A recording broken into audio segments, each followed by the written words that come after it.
The station hung in darkness like a secret whispered into a void. No beacon lights, no identifying marks, just layered hull plating cobbled from half a dozen alien wrecks.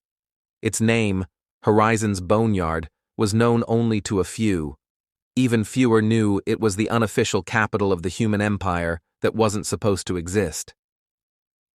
Captain Marcus Reyes stood before a curved viewport in Command Deck 3, watching a dying star flicker beyond the reinforced glass. His arms were crossed behind his back, posture straight despite 3 sleepless nights. A low tremor passed through the deck as docking clamps released another shipment freighter from its cradle. "Tell me that wasn't another load of Martian potatoes," he said without turning. "It was another load of Martian potatoes," Olivia Carter replied, stepping into the room with grease-stained sleeves rolled to her elbows and a digital spanner twirling in her fingers. "Also picked up some Centauri coolant coils, but yes, mostly spuds." Marcus grunted. "We're feeding an empire in hiding. Potatoes are a strategic asset." "They're a gastrointestinal war crime," Olivia muttered, flopping into a nearby chair. They were interrupted by the soft hiss of the hatch sliding open again. Aiden Brooks ducked through, arms cradling a portable holopad almost as big as his chest. He looked like a young professor who'd lost a lecture hall and ended up in a war zone. "I translated the last of the intercepted broadcasts," he announced breathlessly. "You're going to want to see this." Olivia groaned. "If it's more doom and gloom from the Galactic Council, we already know they think we're mythological." Aiden flicked the holopad on. A spectral model of a shattered planet appeared, its crust peeled apart like an orange. "This wasn't council work. This happened in Velkar Dominion space, 2 weeks ago. A research colony, population 30,000, wiped out." Marcus stepped forward, face hardening. "Pirates?" "Number religious purifiers. The Velkar are cleansing border systems of polluting species." Olivia leaned forward. "And we qualify how exactly?" Aiden hesitated. "They intercepted a distress beacon. It used old Sol net code. We think one of our outposts responded." The room chilled despite the recycled heat in the walls. Marcus said nothing for a moment. Then, "That's it then. We've been seen." Before the silence could grow heavier, a cheerful voice cut through from overhead. "Hey, not to interrupt the funeral planning, but someone left a Velkar drone inside my comms array. It tried to scan my butt." The voice belonged to Jazz Walker, their scout and saboteur, currently dangling upside down from a maintenance vent, her head poking into the room like an overly curious bat. Her red-tinted visor glowed faintly. "Jazz," Marcus said calmly, "what part of secure comms did you find most optional?" "The fun part." She dropped to the deck with a fluid twist. "Relax, I fried it. Also, I made it scream in binary. Very cathartic." Olivia pointed a wrench at her. "You hacked an enemy recon device inside our capital station and made it scream?" "It was being rude." Jazz shrugged. "Plus, now I know what their targeting subroutines smell like. Burning ozone and panic." Marcus turned back to the holopad. "So we're not just seen, we're tagged." "And traced," Aiden added. "That distress beacon gave them a path straight to the outer rings. Our hidden systems are at risk." For 87 years, humanity had grown in silence, colonizing asteroid belts, hollowing moons, building shipyards out of recycled alien tech. After the fall of Earth, they'd slipped into myth. Officially, humanity had scattered, died off, or fled. Unofficially, they'd learned to build without drawing attention. Their strength wasn't in numbers or technology, it was in not being noticed. Now, that illusion was breaking. Marcus exhaled slowly. "What's the council saying?"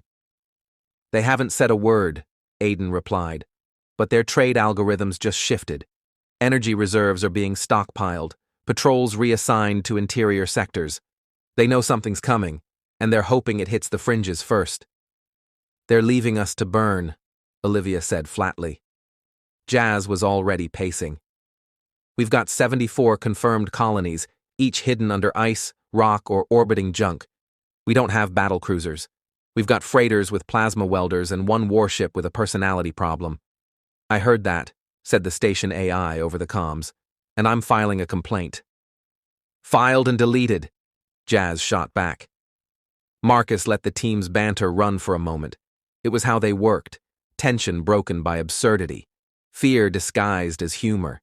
He'd seen squads fall apart under pressure. This group held together because no one ever let the air get too still. Then he spoke. We can't stay in the dark anymore. If the Velkar want war, they'll find out what happens when you back humanity into a corner. Olivia arched an eyebrow. We throw potatoes at them? Marcus smiled thinly. We improvise. We adapt. We outthink. Aiden's eyes gleamed. We make them think we were never prey. Jazz tossed a bolt into the air, caught it. We show them the empire they forgot to fear. Outside the viewport, the dead star flickered again. For a moment, it almost looked like it was waking up. Theta 9 was burning. Captain Marcus Reyes watched the live feed in silence as the screen flickered with red overlays, oxygen loss, hull breach, reactor instability. A dense cloud of debris drifted across the outpost's orbit, pieces of what used to be a defense satellite now tumbling like cosmic shrapnel. Velkar warships came in tight formation. Surgical, Olivia muttered, arms crossed as she stood beside him. Her face was pale under the station lights. They didn't just attack, they erased it. Aiden hovered near the edge of the briefing table, staring at the wreckage. Theta 9 wasn't even military. Half the base was xeno-agriculture labs and low-atmo terraformers. They didn't care. Jazz leaned back in her chair with her boots on the console, arms behind her head. Maybe they're allergic to lettuce. Nobody laughed. They broadcast it after the strike, Aiden said. Standard Velkar cleansing declaration. Species unknown. Technology unclean. Verdict, purification. Marcus's jaw tightened. Survivors? 2 escape pods made it to a hidden cache orbiting the system's second moon, Olivia answered. Minimal life signs. We sent drones for retrieval. She tapped a console, bringing up a grainy interior shot of one of the pods. Inside, a child huddled next to a cracked life support system, face dirt-streaked, but alive. Name's Kira, Olivia said softly. Age 6. Her parents were technicians. Jazz sighed. They burned a garden colony and shot a 6-year-old into space. These guys suck worse than I thought. Marcus turned to the others. We need a response, not a panic. A message. Message? Jazz perked up. Are we talking diplomatic warning or big boom, dramatic lighting, camera zoom? Creative deterrence, Marcus said. Olivia raised a brow. Ah, the kind with a half-life. Hours later, in Theta 9's remains, the Sparrow's edge hovered in stealth mode just beyond the magnetic wake of the shattered moon. Its hull bristled with mismatched plating and sensor pods, a Frankenstein patchwork of Earth-born ingenuity and stolen alien tech. Approaching the Velkar relay node, Jazz whispered from her scout seat, gloved fingers dancing over the control panel. No signs of active pings. It's probably running on dumb cycle surveillance. Dumb cycle surveillance can still alert a fleet, Olivia grumbled from engineering. You better be dancing with finesse, Jazz. I always do, unlike your robot, which just tripped over its own leg. On the exterior hull, Olivia's prototype, Scrappy, blipped a sad tone as it walked sideways into a wall. Again. Scrappy is a beta unit, she snapped. Besides, it's acting as a decoy for Jazz's signal spike. Marcus chimed in. Status? Jazz grinned. I'm in. Cracking their relay filters now. Say goodbye to original firmware. Within moments, the Velkar communications relay, once pristine and humming with precise order, began spitting out distorted signals across subspace. Alerts scrambled. Coordinate relays reset. A looped broadcast in broken Valkyries played on repeat. Your ship has insufficient snacks. Return to base for re-snacking. Olivia blinked. You made their network say that? I also added elevator music, Jazz said proudly. They'll think it's a virus, which technically, it is. One built from my old mixtape and parts of Karen.exe. Aiden leaned in. Karen.x? Don't ask, Marcus and Olivia said in unison. The crew watched as several Velkar patrols began drifting off course, their internal navigation corrupted. One warship even turned toward a pulsar. This won't hold forever, Marcus said. They'll trace the signal origin. By the time they do, we'll be sipping radiation cocktails on the other side of the system, Olivia replied. I don't like radiation, Aiden said. You're not drinking it, Aiden. Later, as the crew debriefed aboard the Sparrow's Edge, the tone shifted. Marcus faced the central comms node and activated a secure uplink to the inner council. Dozens of shadowy leaders representing Earth's splintered colonies. Most were former CEOs, pirate lords, and rogue scientists. Not the heroes humanity would have once advertised, but the ones it had left. The holographic chamber filled with overlapping feeds, some human, some AI avatars, others just distorted voices.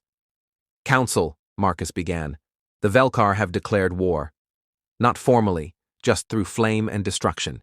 Theta 9 is gone. They saw us. They know we exist. Murmurs rippled through the network. We cannot retreat further. There's nowhere left to hide, and we won't beg for a seat at their table. We built our empire from the dust of forgotten things, from what others threw away. We didn't conquer. We created, and now they want to destroy us for it, Olivia added, because we dared to make something new. Jazz folded her arms. Let them come. They'll find out how weird we get when backed into a corner. Aiden took a slow breath. We could reach out, find allies. There are species who hate the Velkar as much as we do. Do it, Marcus ordered. Use the old trader nets. Quiet channels. No official tags. A voice from the council, old, distorted, asked, What's your plan, Reyes? He looked around at his crew. A mismatched team held together by duct tape, stubbornness, and something like hope. We show the galaxy we were never gone. Just watching. Just waiting. He leaned forward. And now we're awake. The starship Revenant was a myth. Or it had been. Until it uncloaked over Zareth Prime and split the sky in half.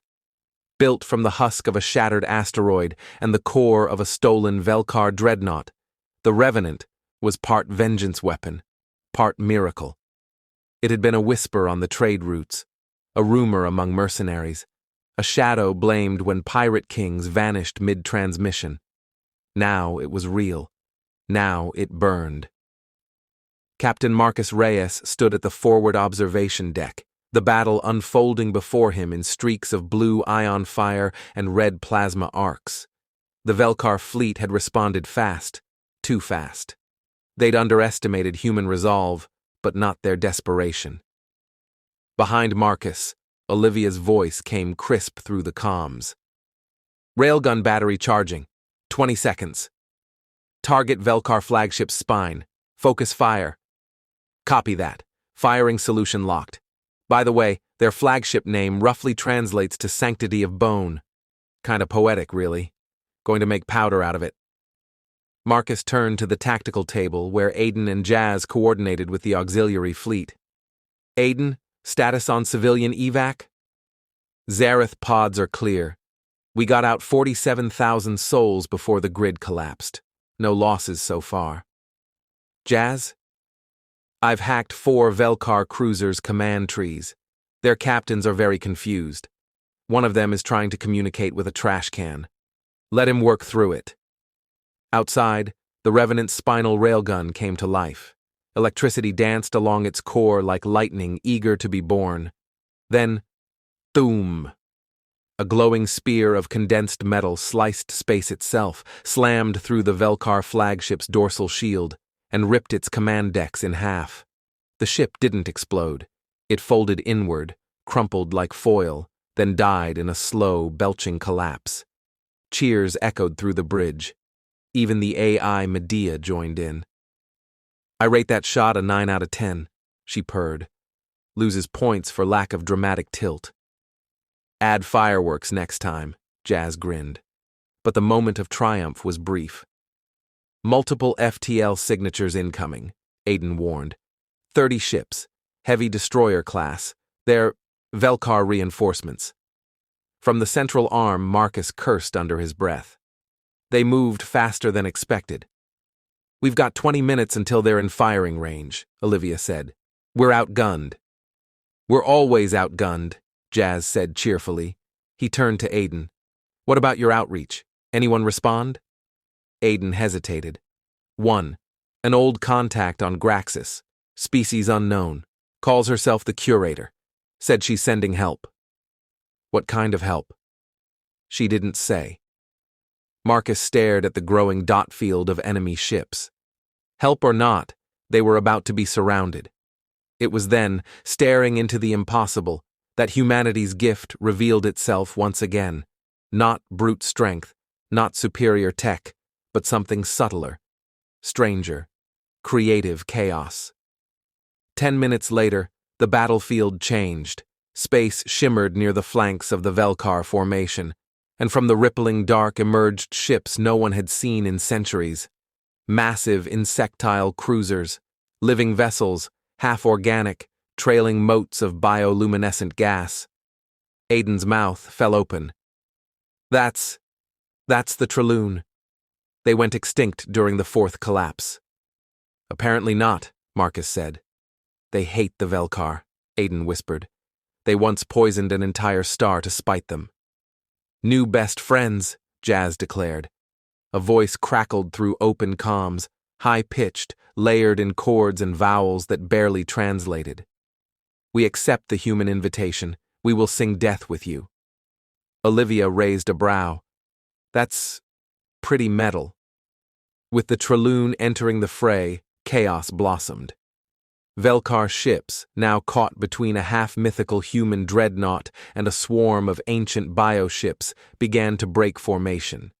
The tight, religious discipline that had defined their earlier attacks crumbled. The Revenants surged forward. "Push now," Marcus ordered. "Hit their lead destroyers. Target propulsion cores. Cripple, don't kill. Let them see us." A flurry of strikes followed. Missiles, kinetic slugs, viral worms laced through encrypted battle protocols. Ships spiraled, others turned tail, and some, faced with the impossible, simply self-destructed. Velkar command crumbled, not from sheer firepower, but from not understanding. The humans didn't fight like a species on the brink. They fought like artists with madness in their veins. In the aftermath, the system fell silent. Bodies drifted, wrecks cooled, fires burned themselves out in vacuum. The Revenant hovered at the edge of the field, scarred but standing. A victory pulled from the jaws of certain death. "Status report," Marcus said. "Light casualties," Olivia answered. "Reactors stable. Ammo's down to 12%. Aiden smiled faintly. "And I just received a message from the Traloon fleet leader. They want to paint poems on our hulls in gratitude. I think that's good." Jazz leaned back. "Tell them I prefer skulls and explosions." "And stars," Aiden added. "They said stars are sacred to humans. That's why we keep chasing them." Marcus nodded slowly. "Because we remember what it was like to live in the dark." They had survived. They had warned the galaxy. And for the first time in generations, humanity had fought not from the shadows, but beneath starlight. The message began as a whisper on the darkwave channels, then blossomed into a storm. Humanity lives. We do not kneel, we do not run, and we are not alone. In the days following the Battle of Zareth Prime, the galaxy changed. Velkar fleets fell back from fringe systems. Their certainty, once religious in its clarity, was shaken. Prophets called for silence. High priests stopped speaking of the cleansing. And into that silence flowed the stories of a shattered earth that gave rise to hidden colonies, of the Revenant Ghost ship turned juggernaut, of alliances born not of trust, but shared fury, of laughter and music and half-broken robots that danced in zero-G while hacking warships. In the command chamber aboard the Sparrow's Edge, Captain Marcus Reyes looked over a new star map. Red zones still marked enemy territory, but now there were green ones, blue, even gold. Small dots where alliances had formed, where humanity's call had been answered. Aiden entered quietly, handing him a datapad. Report from Graxis. The Curator's people have opened their archives to us. Thousands of years of tech, myths, and, well, some weird fungus samples. Dangerous fungus? Potentially edible, possibly sentient. Sounds about right. Aiden paused. She said something else, too. That we're not the first to stand against the Velkar, just the first to break them. Marcus nodded. And we won't be the last. Elsewhere on the ship, Olivia knelt beside Scrappy, tightening the bolts on its torso. You survived 2 hull breaches and a missile, she murmured. You've earned an upgrade. Scrappy blinked once. A chirp played from its speaker, Frank Sinatra's Fly Me to the Moon. Don't let Jazz catch you playing old Earth music, Olivia warned with a smirk. Too late, came a shout from the corridor. Jazz strolled in, arms behind her head. The Trelloon are trying to name one of their new starflowers after you, by the way. You want to go with Olivia's Wrath or Boom Goddess? I'm an engineer, not a deity. Jazz shrugged.